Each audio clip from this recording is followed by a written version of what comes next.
adalah tari tradisional dari Jawa Barat. Tarian ini menggambarkan kegagahan burung Garuda sebagai simbol kekuatan, keberanian, dan semangat persatuan bangsa Indonesia. Gerak tari ini meniru kelincahan dan keindahan burung Garuda yang sedang terbang, dipadukan dengan irama musik Sunda yang dinamis dan penuh semangat. Melalui gerakan yang energik, kompak, tari ini juga menyampaikan pesan cinta tanah air, kebanggaan terhadap budaya bangsa, serta pentingnya menjaga persatuan dan kebersamaan.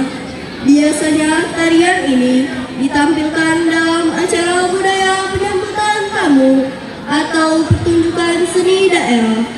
Selamat menyaksikan